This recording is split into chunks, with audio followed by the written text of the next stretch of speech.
Vamos ouvir a palavra do Senhor nesta manhã. Então vamos dar uma pequena pausa na nossa série de exposições no livro do profeta Ezequiel.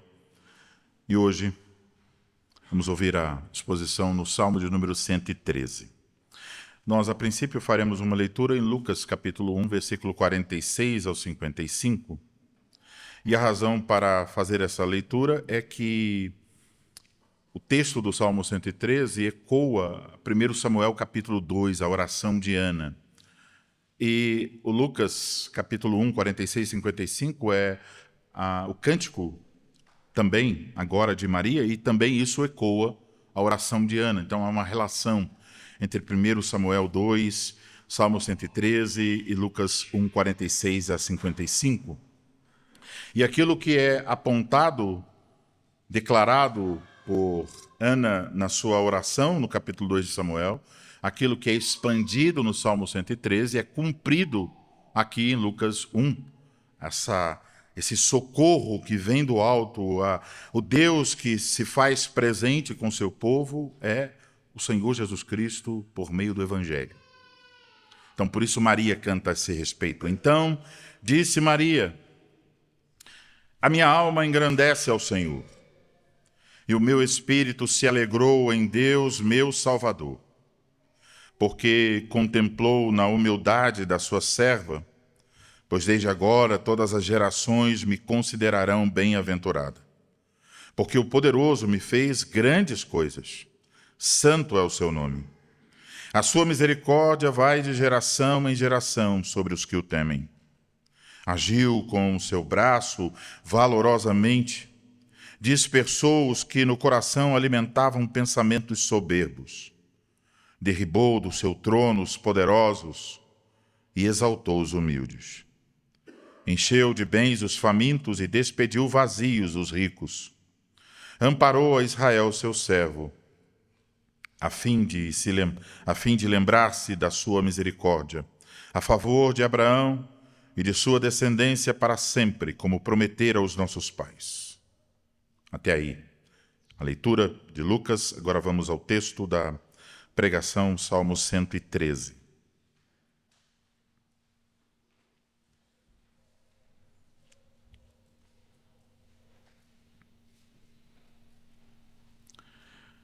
Aleluia! Louvai, servos do Senhor, louvai o nome do Senhor. Bendito seja o nome do Senhor, agora e para sempre. Do nascimento do sol até ao ocaso, louvado seja o nome do Senhor. Excelso é o nome do Senhor acima de todas as nações, e a sua glória acima dos céus. Quem há semelhante ao Senhor nosso Deus, cujo trono está nas alturas, que se inclina para ver o que se passa no céu e sobre a terra? Ele ergue do pó o desvalido e do monturo o necessitado, para o assentar ao lado dos príncipes, sim, com os príncipes do seu povo. Faz que a mulher estéril viva em família e seja alegre mãe de filhos. Aleluia. Até aí, a leitura da palavra do Senhor. Vamos orar mais uma vez. Ó Senhor Deus, Pai bendito e eterno, ao teu nome a glória, o louvor e a honra para sempre, porque tu és digno, tu és o nosso Pai celestial, nosso bom pastor, socorro sempre presente, o nosso amparo e escudo, o nosso Redentor por meio de Jesus Cristo, teu Filho. Agora ouviremos, Senhor, a exposição da tua palavra. E queremos pedir mais uma vez graça, pois sem ela nada podemos fazer. Tenha misericórdia daquele que fala, para que ele o faça com fidelidade no temor do Senhor, para a glória do teu nome, que o Evangelho seja colocado diante de nós e que Cristo seja glorificado. Abençoa cada ouvinte para ouvir com atenção,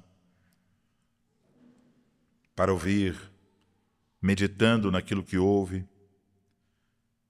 examinando sua própria vida, e para que a tua palavra conceda aos ouvintes a instrução, a correção, o consolo para a vida que o Senhor deseja que vivamos. Nós pedimos tudo isso em o nome do teu Filho Jesus Cristo. Amém.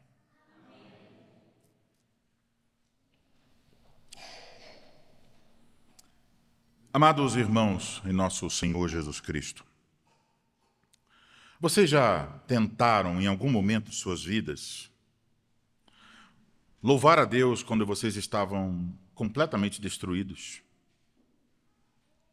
Quando parece que o mundo de vocês estava desabando, quando a traição tinha chegado de onde menos se esperava, ou quando o futuro parecia escuro demais para que vocês pudessem enxergar um palmo diante de seus olhos.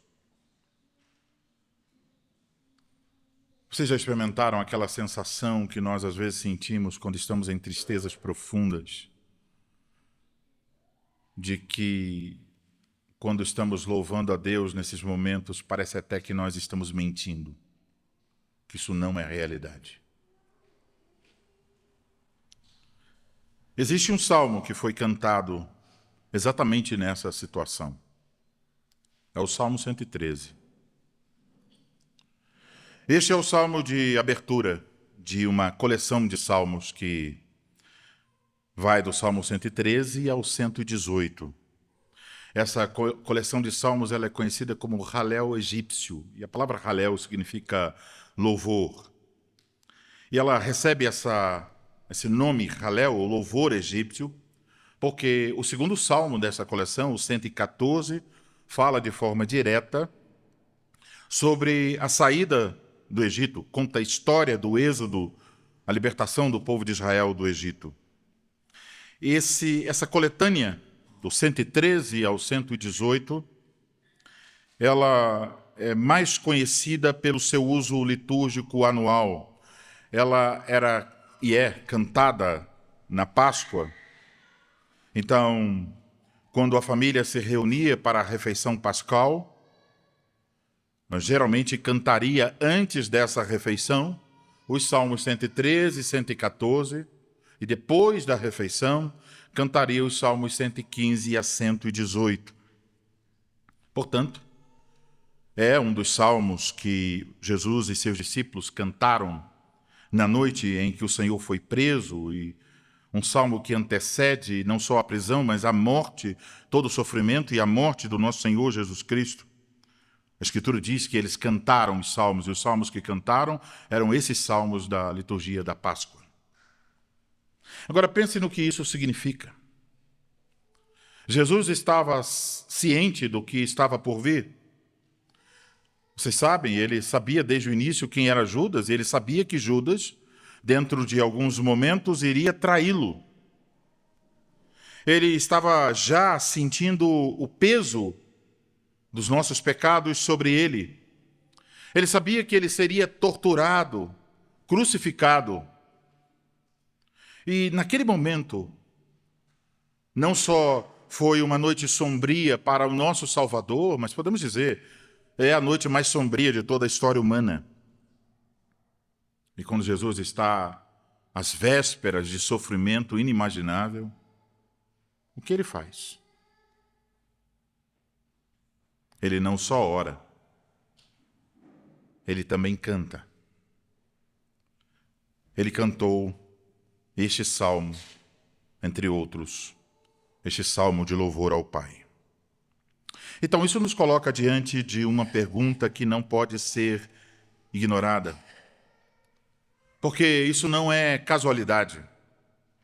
Isso é o Espírito Santo agindo nos mínimos detalhes dessa história. O que há nesse salmo que sustentou o louvor do nosso Senhor Jesus Cristo numa noite tão difícil como aquela? O que este salmo revela sobre Deus que torna, mesmo em momentos difíceis, o louvor possível e necessário? Mesmo em meio à escuridão, um crente pode louvar ao Senhor. Então temos, obviamente, a resposta no próprio Salmo. O Salmo nos revela que o louvor genuíno não nasce de mero sentimentalismo. Ele nasce de uma visão clara de quem é Deus. E aqui, Deus é aquele que é infinitamente exaltado acima de tudo e de todos, mas ao mesmo tempo Ele é o Deus que voluntariamente se inclina sobre a nossa miséria para nos resgatar. E é por isso então, irmãos, que nesta manhã eu vos anuncio o Evangelho de Jesus Cristo sob o seguinte tema: o Deus exaltado que desce, razões para um louvor universal. O Deus exaltado que desce, razões para um louvor universal. E nós vamos ver 3 movimentos a respeito deste assunto que são divisões naturais do Salmo 113. Primeiro, versículos 1 a 3, nós temos uma convocação. Quem deve louvar? E veremos porque isso é não só uma sugestão, mas uma ordem. O segundo ponto é o Deus que merece esse louvor. Teremos a sua majestade incomparável, a sua surpreendente condescendência, versículos 4 a 6. E por último, veremos o Deus que age por amor. Então, como ele intervém na história para resgatar os esquecidos e os desesperançados. Versículos 7 a 9. Então, em primeiro lugar, vamos olhar para os versículos 1 a 3. Nós temos uma convocação ao louvor. Esses 3 primeiros versículos, podemos dizer, são uma estrofe. E funciona, então, como uma convocação definindo alguns pontos dessa convocação. Define quem deve louvar, quem deve ser louvado e também define a abrangência desse louvor. Então, como começa o Salmo? Qual é a primeira palavra em sua Bíblia no Salmo 113? É a palavra aleluia. E nós falamos um pouco sobre essa palavra em sermão anterior, na semana passada, no Salmo 148. E aqui, mais uma vez, temos essa palavra. É a primeira palavra, é a última palavra deste Salmo. Quando você ouve a palavra aleluia, como é que você costuma pensar nela? Eu imagino que quase todos vocês responderiam: bom, pastor, eu costumo pensar na palavra aleluia como uma exclamação espontânea. Como algo que nós dizemos quando, por exemplo, nós nos sentimos alegres ou emocionados. Quando nós percebemos ou visualizamos alguma ação graciosa de Deus. Por exemplo, se o seu filho estava com uma enfermidade durante a noite e você orou durante a madrugada, e quando você acorda e a criança agora está melhor, você diz: oh, que bom, aleluia, louvado seja o Senhor por essa bênção. E deixa eu dizer aqui um parênteses, porque às vezes vocês olham para mim e dizem: que é isso, pastor?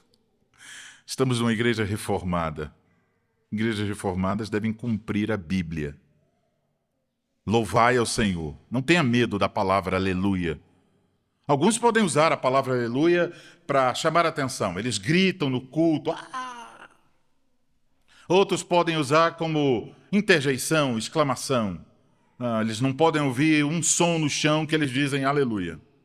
Mas você pode usar de maneira consciente e bíblica. Quando Deus age, não há outra resposta que deve aparecer no seu lábio. Você deve dizer aleluia, com todo o seu coração, com toda a sua alegria, com toda a sua reverência. E mesmo aqui no culto, você não precisa gritar aleluia. Deus não é surdo e você não está fazendo aleluia para seus irmãos. Mas você pode e deve dizer durante o culto: aleluia, aleluia, aleluia. Então, é isso que significa essa palavra. Louvai ao Senhor. Mas observem, ela não é uma exclamação. Ela é mais do que uma exclamação. Ela aparece aqui, tanto na primeira vez quanto na última vez, como um imperativo. Ela é uma ordem, não uma sugestão. Não está dizendo, olhe, quando você se sentir bem, quando você se sentir emocionado, quando as coisas tocarem seu coração, diga aleluia.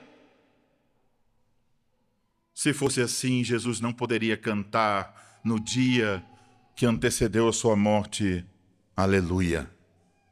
Mas lá, em meio à tristeza daquela noite, ele simplesmente faz o quê? Ele está obedecendo ao Pai. Aleluia, mesmo agora, aleluia. Mesmo quando tudo é difícil, aleluia. Isso se evidencia ainda mais claramente quando observamos a quem essa convocação, esse imperativo é dado. O texto diz aos servos do Senhor. No contexto do Antigo Testamento, isso incluía os sacerdotes e os levitas, mas alcançava, na verdade, todo o povo de Deus para a adoração. Então, esse chamado também nos inclui. Nós somos o povo de Deus, convocado pelo Senhor na nova aliança, ungidos com o Espírito Santo para ser o sacerdócio real. E uma das coisas que o sacerdócio real faz é louvar a Deus. Agora, repare na tríplice repetição da expressão, quando quer dizer a quem devemos prestar o louvor, diz o nome do Senhor, 3 vezes, do versículo 1 a 3, veja em sua Bíblia, 3 vezes, o nome do Senhor. Hoje os nomes são dados geralmente apenas como rótulos de identificação e as pessoas estão preocupadas muito com a sonoridade dos nomes. Mas no tempo da palavra de Deus, nos tempos bíblicos, o nome era a revelação do caráter, da natureza, das obras da pessoa. E o nome exaltado aqui é o nome de Deus. Em sua Bíblia, com todas as letras maiúsculas, é o nome Yahvé, o tetragrama, as 4 consoantes hebraicas. Este nome foi revelado a Moisés no Monte Sinai e significa eu sou o que sou. Portanto, quando o povo de Deus é convocado a louvar a Deus, nesse salmo, não somos convocados a louvar a um Deus abstrato, a uma força cósmica, distante, irreconhecível, mas um ser pessoal. Ele tem nome, Yahvé. E o nome dele indica muitas coisas sobre ele. Indica que ele é autoexistente, que ele é autossuficiente, que ele é eterno, que ele é imutável. Esse é o Deus pessoal que deve ser louvado. E então, no versículo 2, ouvimos a repetição desse verbo, já desde o começo, louvai ao Senhor, mas o verbo louvar aparecendo. Mas no versículo 2 temos uma mudança sutil no texto hebraico. Não só muda o verbo, do verbo louvar para o verbo bendizer, mas muda de voz. A voz, ele passa do verbo ativo, louvar, para o verbo passivo, bendizer. Isso não é por acaso. É para indicar que o nome de Deus não precisa do nosso louvor para ser glorioso. Ele é glorioso por si mesmo. Então, quando nós estamos louvando a Deus, isso é importante lembrar, nós não estamos acrescentando nada a Ele. Ele é. Eu sou o que sou. Então, não é como se ele precisasse disso. Como se ele estivesse carente lá no céu e dissesse, olha, por favor, se vocês puderem se reunir e fazerem alguma coisa, se lembrarem de mim. Não tem nada disso. Ele é naturalmente bendito, independentemente de quaisquer circunstâncias. Ele não será bendito apenas se der a você o livramento. Ele não será bendito se ele curar você de uma enfermidade ou abrir uma porta. Independente disso, ele é e continua sendo bendito. Então, quando louvamos, não tornamos Deus maior. Mas o que acontece então? Quando louvamos, nós nos alinhamos com algo que já existe e que existirá eternamente. Então, o louvor a Deus e a glória de Deus existe antes de nós e existirá para sempre. Por isso o texto diz agora e para sempre. O nome dele deve ser louvado. Então, o que estamos fazendo, enquanto pessoas que receberam a graça de Deus para serem chamadas a Cristo e prestarem culto a Deus, é nos alinhar com uma realidade que permanecerá para sempre. Então, você deve considerar, cada culto, por assim dizer, é um ensaio para a eternidade. Deus eternamente será louvado e deve ser louvado agora. O Salmo não só define quem louva, quem deve louvar, quando deve louvar, agora e para sempre, mas também define a extensão geográfica desse louvor. É o que você tem aí como do nascimento do sol até ao ocaso. Ou seja, crianças, do nascimento do sol até ao ocaso. Vocês são bons de geografia? É? De que direção? Do norte ao sul? Não. E qual a direção? Do leste a oeste. Essa expressão do nascimento do sol até o ocaso, do leste ao oeste, é para dizer, crianças, de uma ponta até a outra. Se é de uma ponta até a outra, isso quer dizer que ele deve ser louvado aonde? Em todo lugar. Como é que diríamos isso, crianças, aqui no Brasil? Vocês conhecem aquela frase famosa que os adultos às vezes repetem e vocês talvez nem tenham aprendido ainda. Mas dizem assim, olha, o Brasil é maravilhoso, do Oiapoque ao Chuí. São dois lugares. Um lá em cima e outro cá embaixo no nosso mapa. Depois em casa vocês podem olhar isso no mapa. Mas se alguém disser do Oiapoque ao Chuí, o que quer dizer? Que um pedaço do Brasil é bom? Não. Se é do Oiapoque ao Chuí, Oiapoque é em cima e Chuí embaixo, então quer dizer que tudo entre esses dois lugares é bom, se alguém estiver falando sobre isso. Quando Deus diz aqui que o louvor a ele deve ser prestado do nascimento do sol até ao ocaso, quer dizer, o louvor a Yahvé não poderia estar preso à nação de Israel, confinado à terra que hoje chamamos de Palestina. Isso quer dizer que israelitas e gentios deveriam se unir no culto ao Senhor. Cantamos sobre isso hoje, no Salmo 67a. Para que todos os povos reconheçam o teu poder. No Salmo 67a, cantamos, Senhor, nos abençoe, nos conceda a sua bênção. Para quê? Para que os povos reconheçam a tua glória, para que os povos louvem o teu nome. Então aqui temos uma expressão espacial, geográfica, uma declaração profética de que o louvor ao Senhor não ficaria confinado às fronteiras de Israel, que Deus haveria de reunir suas ovelhas em diversas partes do mundo, em toda a terra. E quando nós, nessa manhã, estamos louvando ao Senhor aqui no Brasil, em Campinas, obedecendo o imperativo, louvai ao Senhor, isso certamente indica que a palavra do Senhor está sendo cumprida. E esse imperativo, louvai o nome do Senhor, aponta para além de nós. Porque podemos agora lembrar de Jesus, na noite em que seria traído. Como eu disse, ele cantou esse salmo. Mas veja, ele não apenas cantou, recitou esse salmo, ele obedeceu. O Filho de Deus louvou o Pai no momento de maior pressão e obscuridade. Então devemos pensar sobre isso. Ele é um modelo para nós neste assunto também. Ele estava louvando não por sentimento, mas por fidelidade.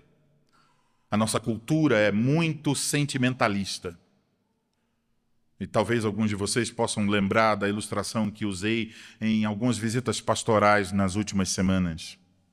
Estava falando sobre a tendência do sentimentalismo, como a cultura chega até as igrejas evangélicas e como muitos cristãos se tornam extremamente sentimentais. Então, na mentalidade sentimental, seria mais ou menos o seguinte: se um homem tem uma semana boa, se ele tem um comércio, se ele vendeu bastante, se tudo deu certo, se as coisas foram bem, os filhos estão com saúde, ele abre a janela no domingo, olha lá do seu apartamento e diz: "Oh, que domingo maravilhoso, que sol gostoso, que brisa suave, que céu azul." E o que ele pode dizer, crianças? Que palavra diante disso tudo? Aleluia. É bom ele dizer isso, não é? Pode dizer e deve dizer. Mas o perigo é que na semana posterior, quando ele no seu comércio foi assaltado, quando sofreu um prejuízo, quando os filhos ficaram doentes, ele abre a janela no domingo e o céu está nublado. E ele então diz: será que eu devo ir no culto ou não? E a chuva começa a cair. O que ele faz? Ele fecha sua boca e fecha também sua janela. Não tem aleluia agora. Por que não tem? Porque só dá aleluia quando tem emoção e sentimento. Não é isso que a Bíblia ensina. Então, o Senhor Jesus Cristo cumpriu a vontade do Pai mesmo naquele momento difícil. Agora pense, se aleluia é aqui um imperativo, uma ordem, então a sua presença no culto não é opcional. Não é que você deve decidir se vem no culto quando você se sente bem ou não, quando está alegre, quando a semana foi boa, quando vitórias foram alcançadas. Você vem por obediência. E vindo por obediência, você encontra alegria e gratidão. Quando você abre a boca e canta, você começa a deixar as coisas da terra para olhar para o trono de Deus, e isso muda tudo. Então você não precisa sentir vontade, você apenas deve, em primeiro lugar, obedecer. E muitas vezes a emoção pode vir no caminho, a alegria e outros sentimentos. Então, meus irmãos, quando vocês estão aqui nesta manhã cantando, louvando a Deus, faça isso com fidelidade. Abra a sua boca com alegria. Reconheça as perfeições e as belezas de Deus. Há uma doença, eu diria, uma apatia gerada dentro da nossa cultura, a saber, as pessoas vão no culto como se elas fossem para assistir o culto, como se o culto fosse uma apresentação. Então colocamos lá um grupo que cantará 10 vezes melhores do que nós. Instrumentistas que ensaiaram a semana toda, às vezes são até pagos. E eles vão cantar no nosso lugar. Tendo instrumentistas ou não, tendo cantores ou não à frente, o fato é, temos que cantar. O culto é o culto do povo de Deus, não uma apresentação para assistir. Mas mesmo aqui, onde não há conjuntos à frente, o culto é congregacional, mesmo aqui, você pode ser tentado a usar todos os outros irmãos que estão ao seu lado como seu conjunto pessoal. Eles cantarão no meu lugar. E você fica calado, ou você canta da forma mais triste possível. Pense, como você pode cantar sobre o Messias de Deus que está reunindo os povos no Salmo 67, como se você estivesse no velório? Abra a sua boca e louve ao Senhor. É uma ordem. Ficar calado ou cantar de modo displicente, sem força, sem alegria, é uma desobediência ao Espírito Santo. Então, você deve louvar a Deus com alegria e reverência. Você não vem para assistir, você vem para cultuar. É um serviço de culto. É seu serviço. Os sacerdotes são vocês, não meramente o ministro que aqui se encontra. Agora, uma outra implicação é que se este louvor aqui é de leste a oeste, então nossa responsabilidade vai além destas paredes. O louvor não é uma atividade isolada do domingo. Então toda a nossa vida tem reflexo sobre este assunto. A forma como administramos nossos recursos, como compartilhamos o evangelho com vizinhos e colegas de trabalho, tudo isso é implícito nesse louvor. Então, devemos estar interessados não só em louvar, pensando aqui especificamente sobre o culto, mas também devemos estar interessados que outros louvem ao Senhor. E isso é evangelização e missões. O louvor deve nos conduzir não só a preocupações litúrgicas e do culto, mas o louvor deve nos conduzir a preocupações quanto a anunciar a palavra, o evangelho de Cristo a outras pessoas, para que mais pessoas louvem o nome santo do Senhor. Então, isso foi o nosso primeiro ponto. Agora devemos pensar que, em nosso segundo ponto, versículos 4 a 6, Deus, o Deus que merece esse louvor, quem é Ele? A segunda estrofe, do 4 a 6, responde a uma pergunta implícita nos 3 primeiros versículos. A pergunta é: por que devemos louvar a Deus desta forma, contínua e universal? E o Salmo responde com um paradoxo. E crianças, vocês querem saber o que é paradoxo? Perguntem aos seus pais assim que chegarem em casa. Nós temos aqui um paradoxo. Duas coisas que estão bem distantes, crianças, que até parecem opostas. Veja, em primeiro lugar, versículo 4. Excelso é o Senhor acima de todas as nações e a sua glória acima dos céus. Isso é a primeira parte do paradoxo. Então, o que estamos olhando aqui? Estamos olhando para cima. Estamos olhando para a glória do Senhor. Então está mostrando, ele não é uma divindade tribal como os ídolos de Canaã. Ele não é meramente o Deus da chuva ou da colheita, como as nações vizinhas tinham seus deuses. O domínio do nosso Deus, Yahvé, é um domínio soberano sobre todas as nações. E sobre elas está a sua glória, a sua presença majestosa acima de tudo isso. Tem uma palavra teológica para isso. Transcendência, para falar da posição exaltada, acima, elevada de Deus. Mas vejam, ele é acima e ele está acima do próprio céus. Vocês podem pensar em uma coisa mais alta do que o céu? Deus está acima dos céus. A criação inteira está debaixo dele. Isso é revelado, por exemplo, nas visões de Ezequiel e também no Apocalipse. Há um mar de vidro entre o trono do Senhor e as criaturas, os seres viventes. Separação. Ele está exaltado. E o versículo 5 aprofunda isso com uma pergunta retórica: quem há semelhante ao Senhor nosso Deus? E essa pergunta não espera que nós tenhamos um nome. Na verdade, ela espera que nós fiquemos calados. Não há ninguém. Ninguém que seja comparável a Ele. Ele é o único cujo trono está nas alturas.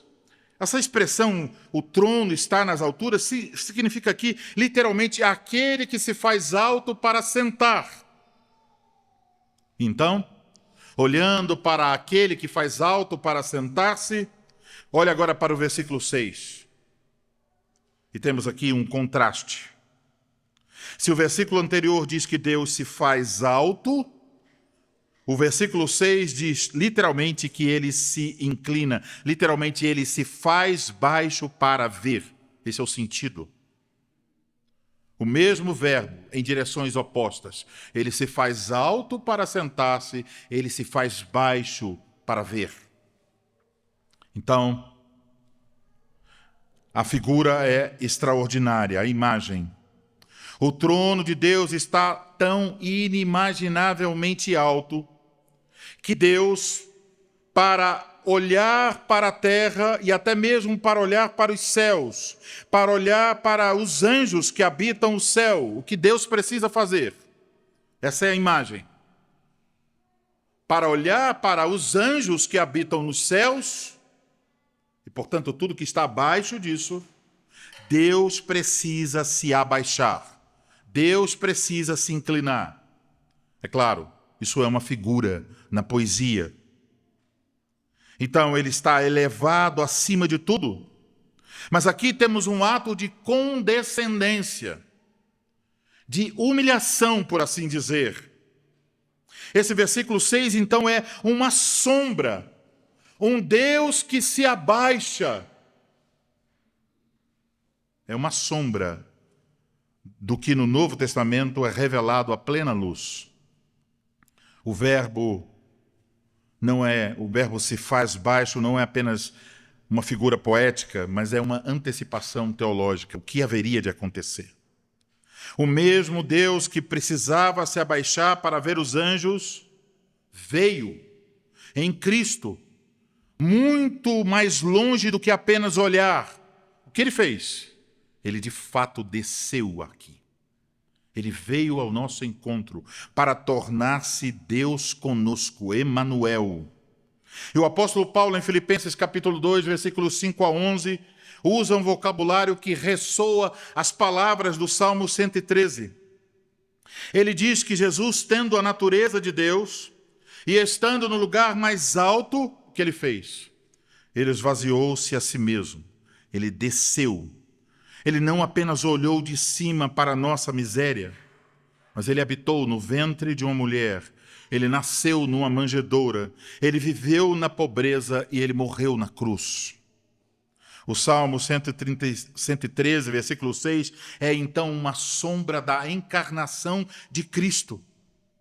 Então, essa condescendência de Deus se cumpriu quando o próprio Deus assumiu a natureza humana. Ele se fez baixo até a morte, por causa dos nossos pecados. Então podemos olhar aqui para a vastidão da majestade de Deus em contraste com sua misericórdia e graça. E isso é uma coisa que deveria destruir o nosso orgulho. Se até os anjos são pequenos diante dele, que sou eu, o que é você? E ainda assim, lemos aqui, ele se inclinou para nós. Isso tem aplicações para várias questões. Mas eu queria levar você a pensar numa delas especificamente. Isso tem aplicações para suas orações. Quando você ajoelha em oração, mesmo que a sua oração seja simples, e até mesmo que você não esteja ajoelhado, mesmo que você use palavras desajeitadas, eu não sei orar direito, mesmo que você simplesmente está com dores às 3 horas da manhã, e dizendo, Senhor, por favor, me ajude. Você não está falando no vácuo. Você não está conversando com as paredes. Se você está em Cristo Jesus, certamente, indubitavelmente, aquele Deus soberano que sustenta bilhões de galáxias, ele mesmo, se aquele que se inclina para ver os arcanjos, ele se inclina também para ouvir a sua oração. Então, nunca pense que Deus está distante. Ele é condescendente. Ele se aproxima de nós. Então, crianças, imaginem um reino muito distante, crianças. Está para lá do leste. Esse reino, crianças, não tem só homens que são capazes de falar, mas também tem animais e insetos e todo tipo de seres que são capazes de falar. E então você olha para esse reino distante e você vê um homem que ao redor dele existem vários soldados com espadas e escudos. E então você olha com atenção e você vê uma coroa na cabeça deste homem. Você fala, eu sei quem é. Quem é? É um rei. E atrás dele vem muitas pessoas bem vestidas. Todas elas estão mostrando quão importante é esse rei que vai à frente com seus soldados. E as pessoas temem até chegar perto dele. Ele é muito poderoso, a sua roupa é maravilhosa, seu rosto é belo, sua coroa brilha. E você diz, bom, se eu estivesse ali, eu acho que eu nem chegaria perto dele. Dá medo. E vocês podem ver um pouco dessa ilustração. Se podem lembrar da figura de Aslan nas Crônicas de Nárnia. Volta e meia, há o terror causado pela figura de um leão. Mas então, crianças, vocês olham para esse rei tão forte, tão poderoso, tão glorioso, e de repente ele se abaixa. E você diz, com quem ele vai falar? Será que ele vai falar com um coelho? Será que ele vai falar com uma tartaruga? E a conversa ia ser um pouco lenta, não é? Com quem ele vai falar? E você olha e não pôde ver ninguém, crianças.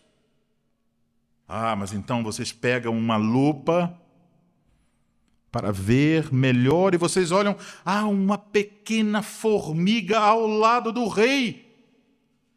E vocês dizem, não pode ser. Como esse rei tão grande pôde olhar para uma pequena formiga que poderia ter sido esmagada pelos seus pés? E o rei está ouvindo a formiga, falando a formiga e disposto a ajudar a formiga? Como é possível? Vocês ficariam admirados com isso, crianças? Então, crianças, estamos ouvindo aqui na pregação que Deus é tão grande, que Deus está num lugar tão alto, que Ele, para olhar para os anjos, precisa se agachar. E mesmo assim, estando nesse lugar tão alto, crianças, vejam que o Evangelho proclama. Esse Deus grande e alto olha para as coisas insignificantes desse mundo. Ele olha para os fracos, para os débeis, os que não têm força, os insignificantes. Então, aqui está uma coisa curiosa que também atinge vocês, crianças. Porque poderíamos dizer, os pais de vocês, aos olhos do rei, são, como eu também sou, e todos nós, são completamente insignificantes. E aí você dirá, bom, se o meu pai e a minha mãe, e imagine as crianças da família Albuquerque dizendo, bom, se meu pai desse tamanho todo é insignificante, o que diremos sobre o pequeno Levi? O que diremos sobre qualquer outra criança pequena em nosso meio? Mas ainda assim, esse Deus alto e grande, olha não só para a insignificância dos pais, mas crianças, ele se abaixa mais um pouquinho para chegar até vocês, pequenos, no reino de Cristo. Ele olha para vocês, crianças, com um amor pactual, um amor da aliança que ele fez em seu Filho Jesus Cristo. Ele olha para o maior de vocês, mas ele olha para o menor de vocês. E crianças, entre os menores de vocês, nesta manhã, está a pequena Esther. E vocês sabem, crianças, nessa manhã, a pequena Esther receberá o sinal da aliança. Vocês percebem? A pequena Esther é tão pequena que ela não pode entender essa pregação. A pequena Esther não sabe que é o avô dela que está pregando hoje. Ela não sabe ainda quem é o Senhor, o Deus da aliança. Mas esse Senhor tão grande e tão alto conhece a Esther. Ele escreveu todos os dias da Esther em seu livro. Ele a ama mais do que o pai e a mãe da Esther podem amá-la. E ele deseja a Esther. Ele a quer para si mesmo. Ele a quer para sempre com ele, como também quer vocês, crianças. E hoje, sem saber, a pequena Esther que entrou nesse mundo caído por causa dos pecados de Adão e Eva, sem saber, ela entrou na miséria. Sem saber, ela é alcançada pelas ricas promessas do Senhor Deus, nosso Pai. E hoje, crianças,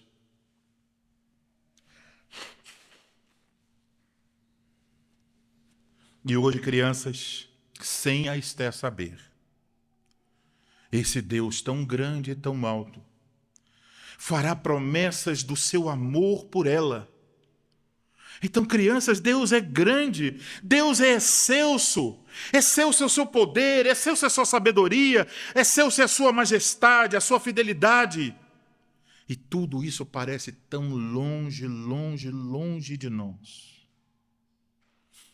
Mas aqui está o Evangelho, por causa de Cristo também dizemos: excelso é sua graça, excelso é seu amor, excelso é sua bondade, excelsa é sua presença em nosso meio. Excelsas são as promessas pactuais. Excelsas é a fidelidade pactual do Senhor. Por causa de Cristo, esse Deus longe sempre estará ao nosso lado. E isso nos leva ao último ponto. O Deus que age por amor, versículos 7 a 9. A última estrofe, então, do Salmo é uma aplicação prática dos versículos anteriores. O salmista quer agora ilustrar como é que esse Deus imensamente grande, distante, todo-poderoso, altíssimo, como é que ele se inclina até nós, como ele é condescendente a nós. Como é que ele intervém na história para resgatar os mais vulneráveis e desesperançados? Nós temos aqui, irmãos, duas imagens. A primeira está nos versículos 7 e 8. Ele ergue do pó o desvalido e do monturo necessitado para o assentar ao lado dos príncipes. Olhe, veja bem essa palavra, monturo. Não é uma palavra qualquer. Significa, no contexto do Antigo Testamento e do Oriente Médio, nos tempos bíblicos, monturo é o depósito de lixo, do lixo público. É onde se jogavam as cinzas, os dejetos, os restos. E é onde moravam o que hoje nós chamaríamos de moradores de rua. Pessoas doentes iam para lá. Pessoas que tinham perdido tudo iam para lá. Ficavam ao redor procurando alguma coisa, algum resto, tentando se aquecer em época de frio. Então, não é um lugar com pessoas bem vestidas e de aparência. Mas então notamos esse lugar horrível e terrível, o lixão, o monturo. E notamos o paralelismo aqui da poesia. Deliberadamente o Espírito Santo nos diz o seguinte: bom, esse Deus que é exaltado acima das nações, também pega o mais miserável do lixão, ele exalta o pobre do pó. Ele é exaltado e ele exalta o pobre do pó. E assim como esse Deus está assentado nas alturas, ele faz com que os carentes se assentem com os príncipes.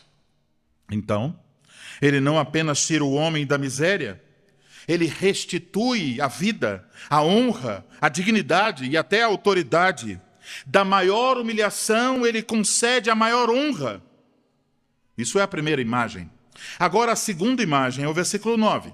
Faz que a mulher estéril viva em família e seja alegre mãe de filhos. Vocês lembram? Isso foi o caso de Ana e também de Isabel. No antigo Israel, em todo o Oriente Próximo, a maternidade era a grande realização de uma mulher. Então, a esterilidade era motivo de vergonha para a mulher. era interpretada como se fosse um castigo. Olha, se ela não tem filhos, Deus a está castigando. E também significava que quando ela se tornasse velha, não haveria ninguém para sustentá-la ou protegê-la em sua velhice. Então, qualquer mulher estaria muito preocupada com esse assunto. Isso pode ser resumido nas palavras da esposa de Jacó, Raquel, quando ela disse a ele: dai-me filho, senão eu morrerei. Agora, isso é a segunda imagem. Então é uma imagem também de alguém que precisa de socorro, de ajuda, para sair desta situação de vergonha e ser colocada em uma situação de honra e alegria. Essa é a segunda imagem. Agora, irmãos, observem como o Salmo encerra. Ele encerra com a mesma palavra que abriu, aleluia. É uma ordem. Então o salmista apresentou as provas do amor de Deus pelos esquecidos. E ele está dizendo: a única resposta lógica e válida a esse amor é o louvor. O louvor convocado no início agora é fundamentado e motivado pelo caráter e pelas obras de Deus que age. Então, quando olhamos para essas imagens, para tudo isso, por um lado, pelo aspecto espiritual, devemos dizer, nós somos como o necessitado que jaz no monturo, nós somos como a mulher estéril destituída de vida. Mas o que aconteceu? Cristo se revelou a nós, Ele desceu até nós, Ele olhou-nos na nossa miséria, em nossos pecados, e então Ele fez a coisa inimaginável. Por assim dizer, Cristo colocou os seus pés no lixão. Ele tomou sobre si o nosso pecado e a nossa vergonha. E aí vocês devem lembrar das palavras do apóstolo Paulo em 2 Coríntios 8:9. Pois conheceis a graça de nosso Senhor Jesus Cristo, que sendo rico, se fez pobre por amor de vós, para que pela sua pobreza vos tornasseis ricos. O Deus que tira o pobre do pó para assentá-lo com os príncipes, cumpre isso eternamente em Cristo Jesus. Todo pecador salvo é alguém levantado da degradação humana para assentar-se aonde? Vocês lembram? Nas regiões celestiais em Cristo Jesus. Para tornar-se co-herdeiro da glória eterna do grande Rei Jesus Cristo. Crianças, vocês talvez já viram na rua ou em alguma reportagem pessoas que vivem em lixões, catando comida, material para sobreviver. Vocês podem pensar então em alguém assim, e tem lá uma pequena criança, e chega então o homem mais importante de uma cidade, o homem mais rico de uma cidade. Ele tem filhos, tem esposa, tem uma casa linda, tem tudo de bom. E ele vai até esse lixão. E então ele olha para essa criança em sua miséria e tristeza. E ele a toma para ser a sua filha. E ele diz: a partir de hoje você vai morar aqui. Você vai comer aqui com a minha família. Isso também foi exemplificado na história de Mefibosete, o cuidado de Deus pelos desamparados. E isso é exatamente o que Deus faz por nós.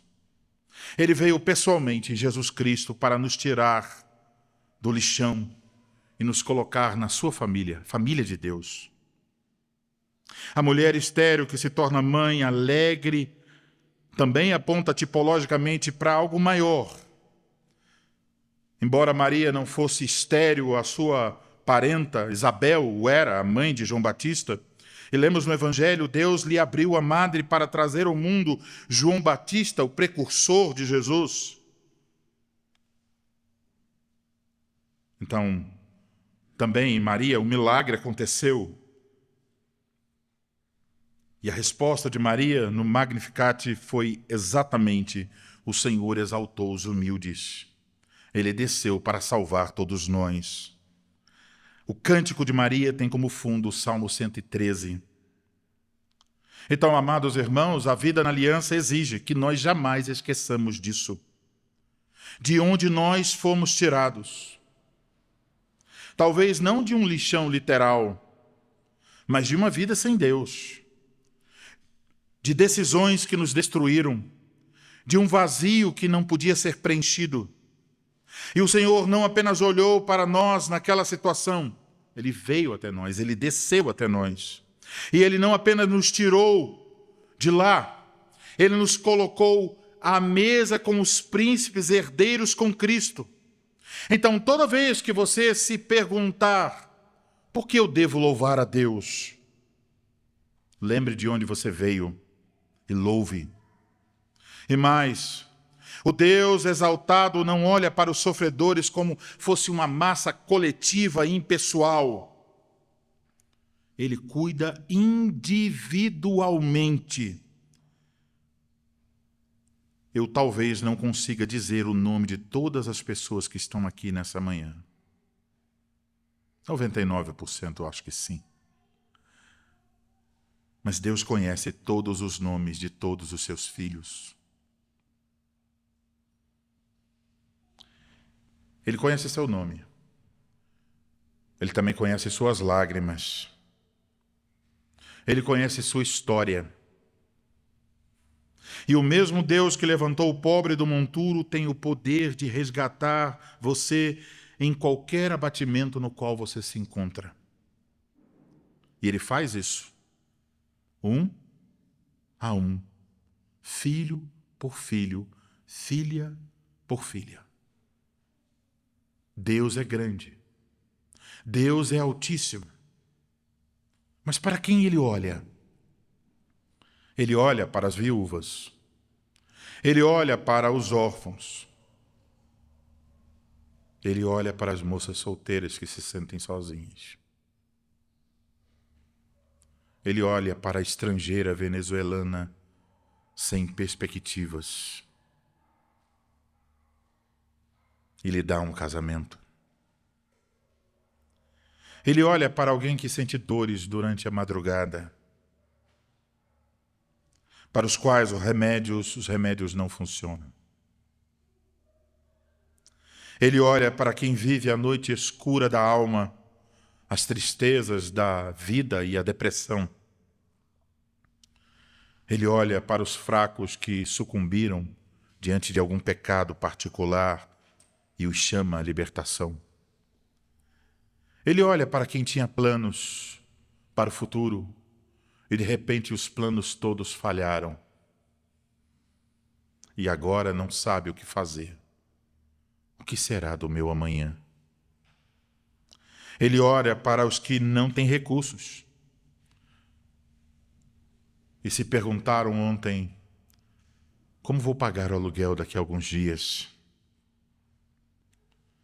Ele olha para os que se sentem injustiçados. Ele olha. Deus olha. Deus se inclina. Como essa manhã atesta com clareza indizível. Porque nessa manhã também temos o testemunho do Espírito Santo na vida da igreja. Deus olha para mulheres que ansiaram, choraram por um filho.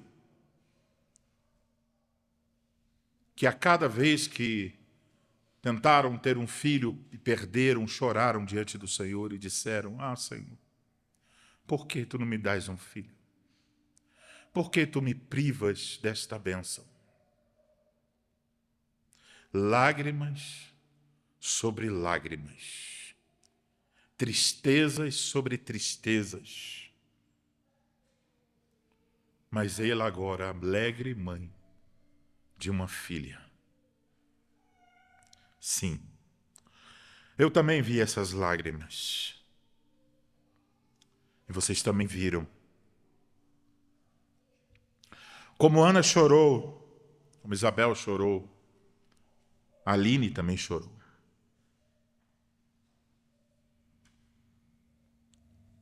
Mas mesmo assim, com lágrimas, ela continuou a cantar.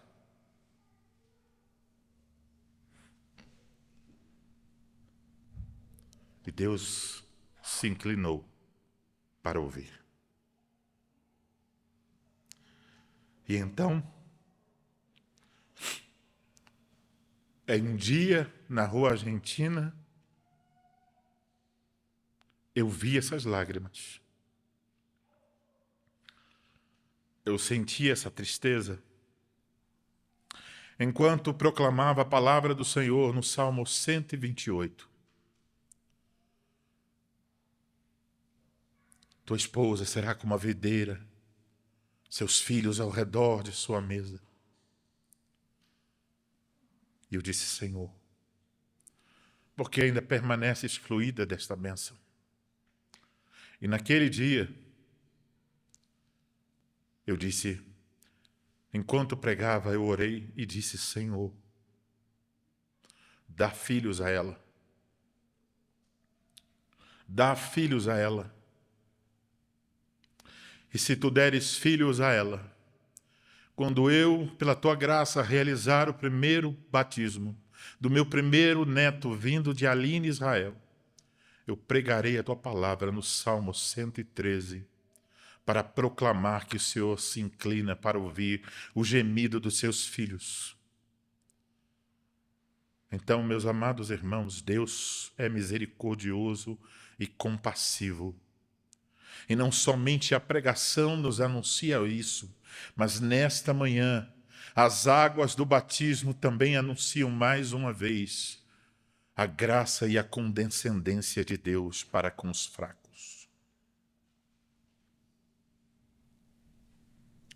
Deus ouve as nossas orações. Deus age para nos socorrer. Então, o Salmo 113 é para quem sofre, como Cristo na noite em que foi traído. E podemos, em meio aos nossos sofrimentos, olhar para o trono altíssimo de Deus e olhar para o Filho de Deus e dizer mais uma vez, Deus olha, Deus salva, Deus socorre, Deus se inclina. A última palavra. Digam todos. Aleluia. Digam todos.